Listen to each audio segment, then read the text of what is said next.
written out in full. Isaiah 60, verse 1-2. Arise, shine, for your light has come, and the glory of the Lord is risen upon you.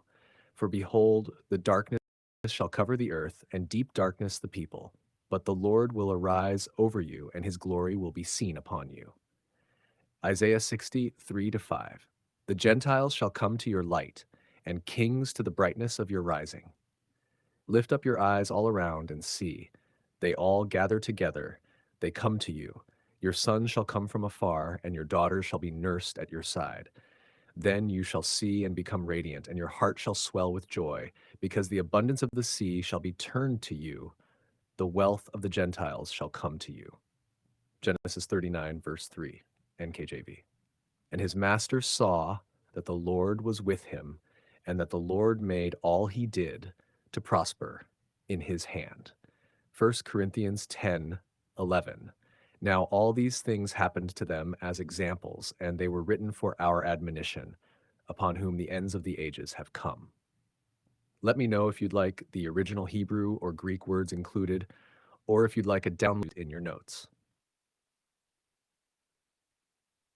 Romans 15:4. Whatever things were written before were written for our learning, that we, through the patience and comfort of the Scriptures, might have hope. Exodus 10:21. Then the Lord said to Moses, stretch out your hand toward heaven, that there may be darkness over the land of Egypt, darkness which may even be felt.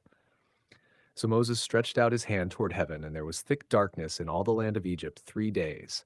They did not see one another, nor did anyone rise from his place for 3 days. But all the children of Israel had light in their dwellings. He also brought them out with silver and gold, and there was none feeble among his tribes. Exodus 11:1-3. And the Lord said to Moses, I will bring one more plague on Pharaoh and on Egypt. Afterward he will let you go from here. When he lets you go, he will surely drive you out of here altogether.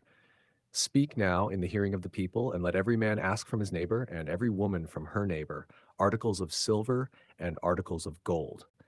And the Lord gave the people favor in the sight of the Egyptians. Moreover, the man Moses was very great in the land of Egypt, in the sight of Pharaoh's servants and in the sight of the people. Luke 16:10-12.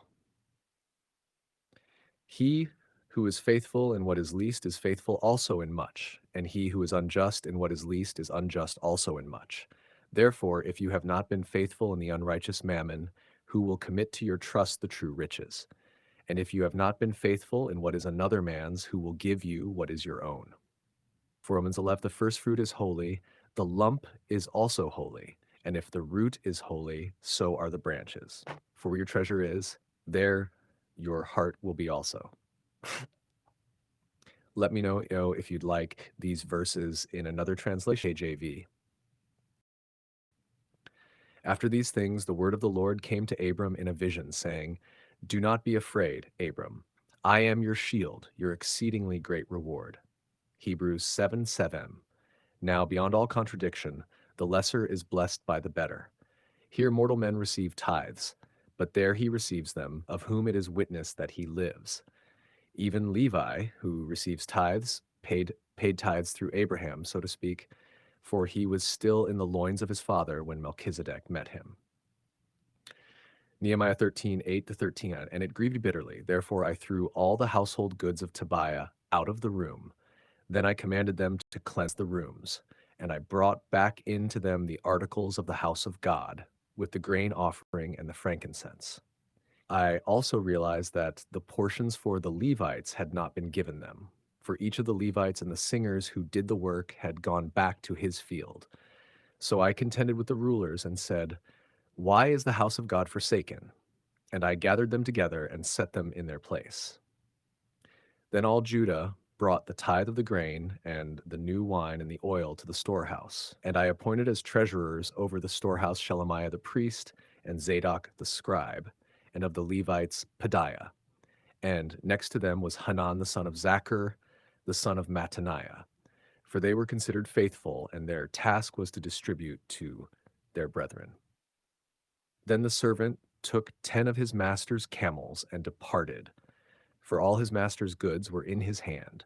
And he arose and went to Mesopotamia, to the city of Nahor. Let me know if you'd like all the references compiled into a printable version, or if you'd like them in a different